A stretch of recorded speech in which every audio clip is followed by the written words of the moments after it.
Hello friends, I am Swarnika Verma. Welcome you all in my YouTube channel SLV classes. Guys, today we are going to learn some MCQs based on research methodology for PhD entrance and NTA UGC NET JRF. Guys इस video में हम बात करेंगे research methodology के कुछ MCQs के बारे में, ओके। और यहाँ पर 1000 क्वेश्चंस के कुछ पार्ट्स कराए गए हैं और पार्ट बाय पार्ट मैं वीडियो अपलोड करूँगी और सारे लिंक्स आपको डिस्क्रिप्शन बॉक्स में गिवन है। तो अगर आप पूरे वीडियोस देखना चाहते हैं, पूरे पार्ट को आप देखना चाहते हैं, तो किसी भी वीडियो के डिस्क्रिप्शन बॉक्स में जाके सारे लिंक्स को देख सकते हैं। तो आपको 1000 क्वेश्चन के सीरीज़ पूरे मिल जाएंगे, okay guys. And if you like my video, अगर गाइज आपको मेरी वीडियोस पसंद आती है तो आप उसे लाइक करें, शेयर करें एंड सब्सक्राइब करना ना भूलें। नाउ गाइज आज का क्वेश्चन देखते हैं 452। Edmund Husserl is an important figure in logical positivism, symbolic internationalism या the development of IPA या phenomenology, ओके। तो यहाँ पर बोल रहा है कि ये important figure इसका है, आपका ऑप्शन डी होगा यानी फेनोमेनोलॉजी, ठीक है। Option D is your right answer, okay. I hope आप लोगों को समझ में आ रहा होगा। नेक्स्ट क्वेश्चन जल्दी जल्दी देखते हैं गाइज।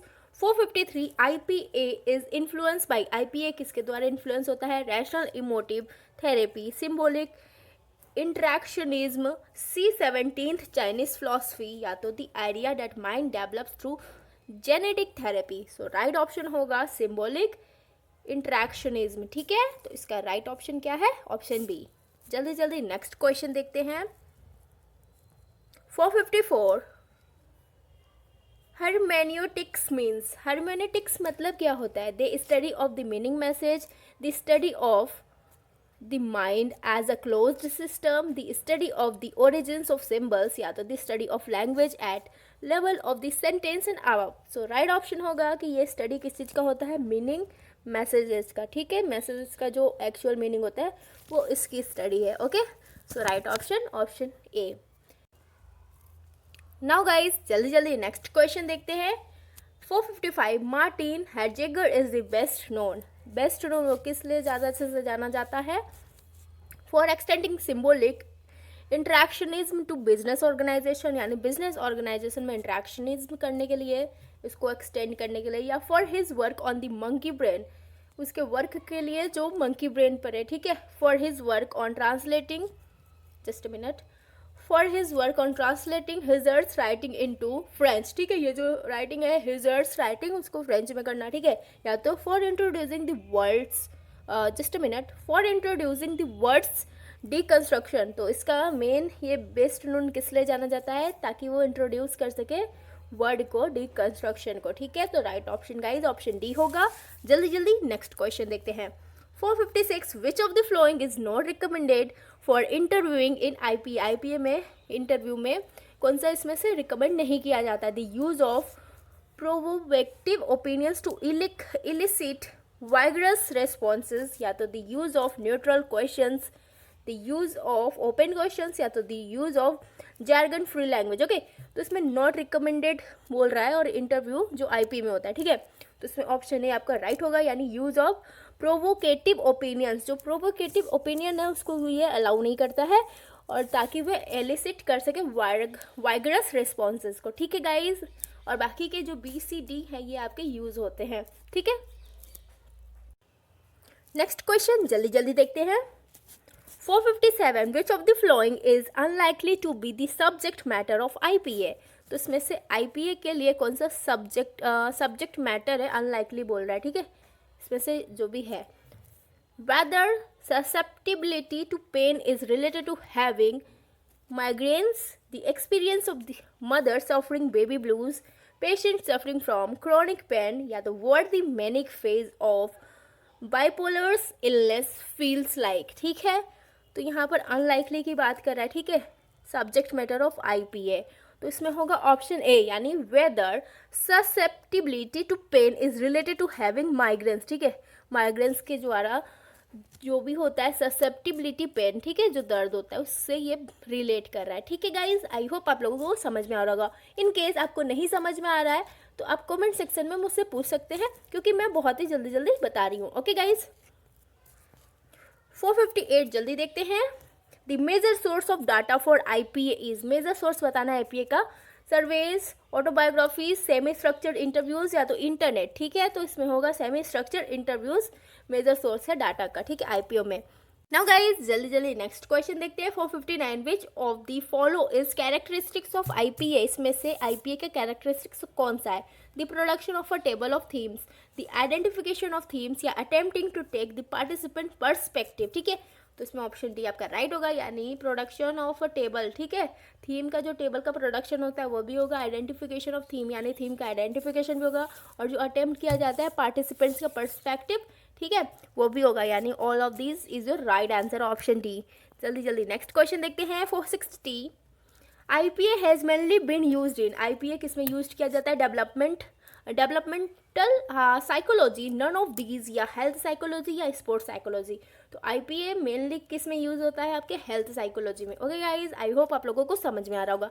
जल्दी जल्दी नेक्स्ट क्वेश्चन देखते हैं। 461 it is claim that sample sizes for IPA, claim किया गया है कि जो सैम्पल साइज है आईपीए का वो क्या है? Are small because there is little variety in what people say is in most interviews, ठीक है। It is difficult to find the right sort of people to participate in the research. This keeps the number of themes down to manageable proportions, या तो are small because interviewing and transcription take up a great deal of time. So right option guys, option D होगा। ये बोल रहा है कि it is claimed that sample size for IPA, उसको claim किया गया है कि sample size जो है IPA का, ठीक है, क्यों are small, ठीक है, क्योंकि वो स्मॉल होते हैं, बिकॉज क्यों होते हैं? इंटरव्यूइंग और transcription take up a great deal of time, क्योंकि वो सब क्या लेते हैं? बहुत ही ज़्यादा टाइम लेते हैं, इसलिए वो स्मॉल होता है। ओके गाइस, समझ में आया? फिर से देख लीजिए अगर नहीं समझ में आ रहा है। इट इज़ क्लेम्ड किया गया है कि जो सैम्पल साइज है आईपीए का वो क्या है? आर स्मॉल है। आईपीए का सैम्पल साइज स्मॉल बताया गया है, क्यों? क्योंकि इंटरव्यूइंग और ट्रांसक्रिप्शन जो है वो क्या कर रहे हैं? ग्रेट डील ऑफ टाइम, यानी बहुत ही ज़्यादा टाइम टेक कर रहे हैं, ठीक है। टाइम कंज्यूमिंग प्रोसेस हो गया है आपका इंटरव्यूइंग का और ट्रांसक्रिप्शन का, ठीक है गाइस। तो option D is your right answer. अब जल्दी जल्दी नेक्स्ट क्वेश्चन देखते हैं। 462, 461 मैंने बता दिया, 462 देखते हैं। 462 देखते हैं। विच of the below is true, इसमें से कौन सा सही है? इन quantitative research argumentation and the drawing of conclusions is dependent on precise logical sequences and should be precise and coherent and non-dependent on emotions, ठीक है। In all researches, argumentation and the drawing of conclusion is dependent on precise logical sequences and should be precise and coherent, non-dependent on emotions. In qualitative research, argumentations and the drawing of conclusions is dependent on precise logical sequences and should be precise and coherent, not dependent on emotions, या all of these। तो यहाँ पे बोल रहा है कि इसमें से स्टेटमेंट कौन सा सही है? तो स्टेटमेंट आपका ए सही है। कैसे? क्या बोल रहा है? इन क्वांटिटेटिव रिसर्च में जो आर्गुमेंटेशन होता है and the drying of conclusion, ठीक है, कंक्लूजन का जो भी ड्राइंग होता है वो डिपेंडेंट होता है प्रिसाइज लॉजिकल सीक्वेंस पर and should be precise and coherent, और वो क्या होना चाहिए? प्रिसाइज भी होना चाहिए और कोहेरेंट भी होना चाहिए। और वो क्या होता है? नॉट डिपेंडेंट, ठीक है, वो किसी पर डिपेंड नहीं रहता, इमोशंस पर नहीं रहता है डिपेंड। तो इसमें ये statement A is your right answer, statement A आपका ट्रू है। नेक्स्ट क्वेश्चन देखते हैं। हाउ वुड यू बेस्ट जज the fruitfulness of research, fruitfulness of research को कैसे जज करेंगे? The fruitfulness of any research can be best be just according to whether or not the results are significant. उसमें क्या होता है कि बोल रहा है कि जो रिजल्ट वगैरह हैं वो सिग्निफिकेंट हो या ना हो, ठीक है।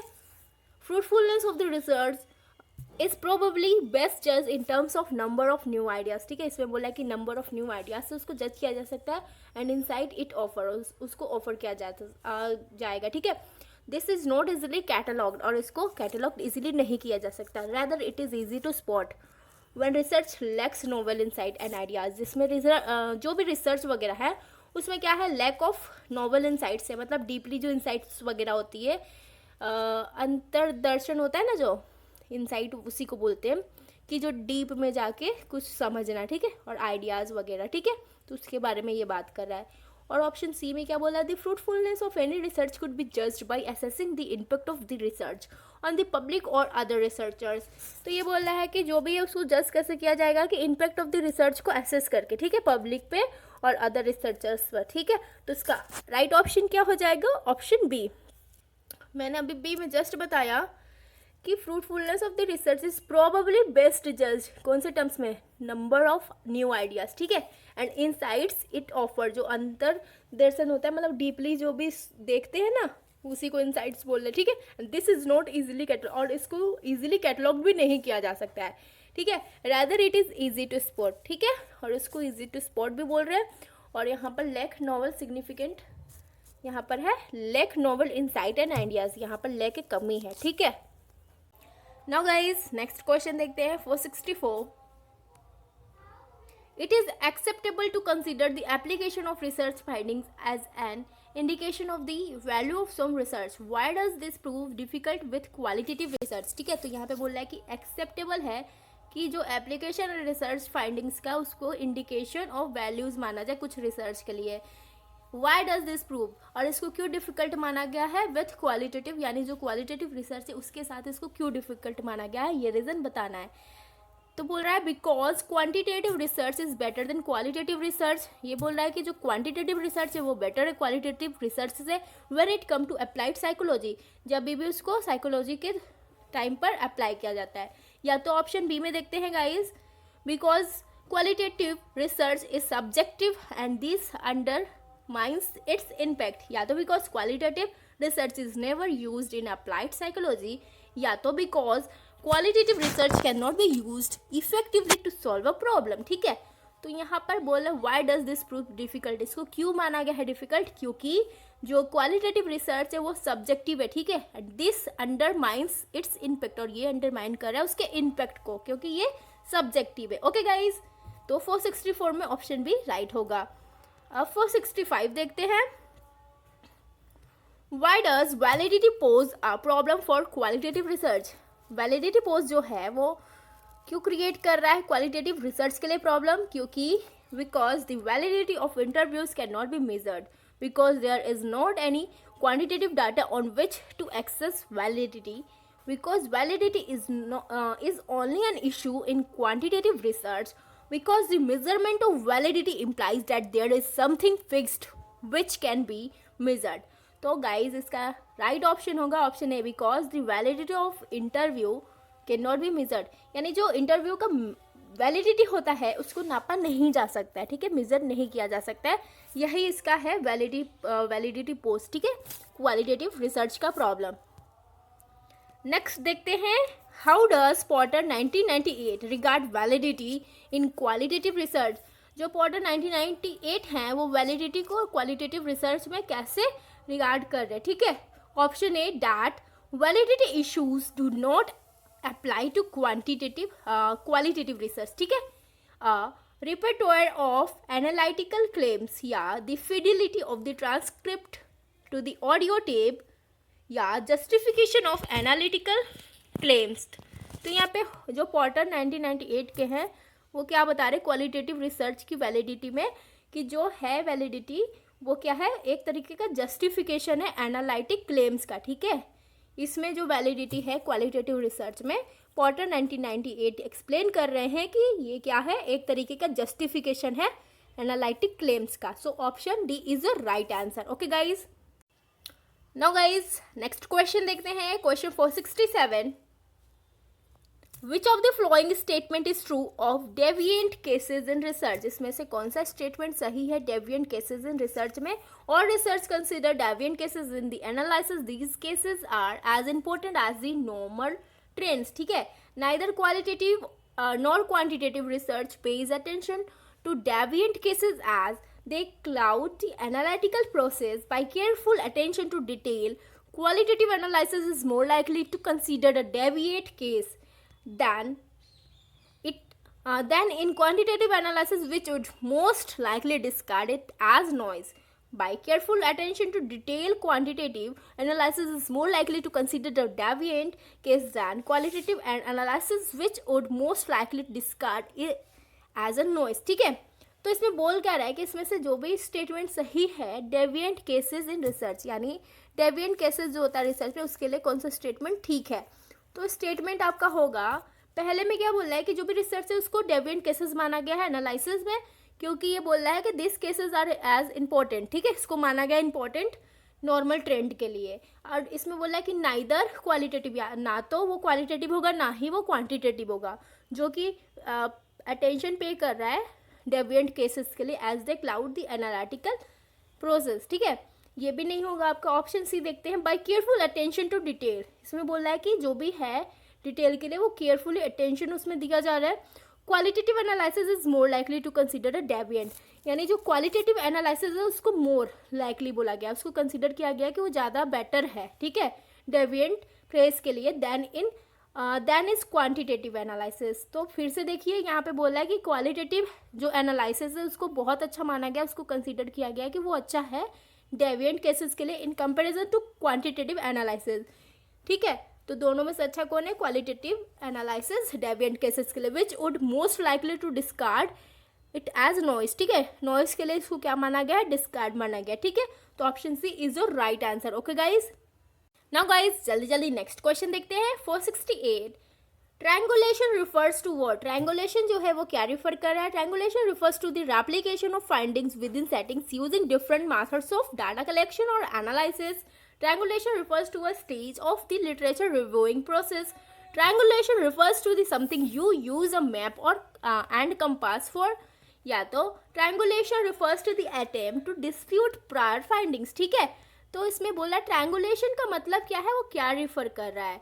तो triangulation रिफर कर रहा है रेप्लिकेशन ऑफ फाइंडिंग्स, जो भी फाइंडिंग्स है उसकी रेप्लिकेशन को विदिन सेटिंग्स के अंदर, ठीक है, यूजिंग डिफरेंट मैथड, जिसमें कि डिफरेंट मैथड्स यूज होते हैं डाटा कलेक्शन और एनालिसिस के लिए। तो यही है आपका triangulation. Okay guys, I hope आप लोगों को समझ में आ रहा होगा। नेक्स्ट क्वेश्चन देखते हैं 469 usually student research is just using whether it is worthy of publication conventional academic criteria such as technique, skills and their contribution to a topic, how much data has been collected या its value for to practitioners, ठीक है। तो इसका होगा कि जो भी student हैं रिसर्च के, ठीक है, वो जज किए जा रहे हैं क्या चीज़ यूज़ करके। तो कन्वेंशनल एकेडमिक क्राइटेरिया, ठीक है, एकेडमिक जो क्राइटेरिया है उसको, ठीक है, सच एज क्या बोल रहा है उसमें, टेक्निक स्किल्स, जो भी टेक्निक स्किल्स होती है उसको, और देयर कंट्रीब्यूशन, उनकी कंट्रीब्यूशन, यानी जो भी स्टूडेंट है उनकी contribution to a particular topic, जो भी टॉपिक होती है उस पर, ठीक है, कि वो कितना कंट्रीब्यूट अपने आप को कर रहे हैं, ठीक है। तो ऑप्शन बी आपका सही हो जाएगा। नेक्स्ट क्वेश्चन देखते हैं 470, ये आपका वीडियो का लास्ट क्वेश्चन है, बाकी मैं 471 से नेक्स्ट पार्ट में अपलोड करूंगी, तो आप मेरे वीडियो को टाइम टू टाइम देखिए। ओके गाइज, जल्दी जल्दी नेक्स्ट क्वेश्चन देखते हैं। What could you do to generate topic idea. आप क्या करेंगे टॉपिक आइडिया को जनरेट करने के लिए। Spend a few hours looking through PsycInfo or Web of Science. Choose a topic relevant to your intended career. Identify some major articles and read through their suggestions for further research. या all or any of the suggestion, या option D. तो इसमें क्या है, बोल रहा है कि टॉपिक आइडिया को जनरेट करने के लिए आपको क्या करना चाहिए। तो आपको सभी चीज़ें करनी चाहिए, ऑल और एनी ऑफ द सजेशन, या तो सब कीजिए या तो कोई एक सजेशन कीजिए। यानी पहले में बोल रहा है कि फ्यू आवर्स, कुछ आवर्स आप देखिए PsycInfo में या तो वेब ऑफ साइंस में, ठीक है, उसके जरिए आप स्पेंड कीजिए अपना टाइम, या तो टॉपिक को चूज़ कीजिए जो भी रिलेवेंट है, ठीक है, आपके इंटेंडेड करियर के लिए जो भी टॉपिक रिलेवेंट है, ठीक है, सुटेबल है। या तो आइडेंटिफाई सम मेजर आर्टिकल्स, या तो कुछ मेजर आर्टिकल्स है उसको आइडेंटिफाई कीजिए, उसको रीड कीजिए अपने सजेशन के अकॉर्डिंग फॉर फर्दर रिसर्च, ठीक है। आप सभी यूज़ कर सकते हैं या तो कोई एक सजेशन भी यूज़ कर सकते हैं। ओके गाइज, समझ में आया। Now guys, if you like my video please like, share, comment and subscribe and follow me on Instagram and my Facebook group. और बाकी की वीडियोज़, अगर आपको पुरानी वीडियोज़ देखनी है तो आप किसी भी वीडियो के डिस्क्रिप्शन बॉक्स में जाइए और उसमें जाके आप देख लीजिए, सारी लिंक्स अवेलेबल है। Okay guys, thank you for watching my video.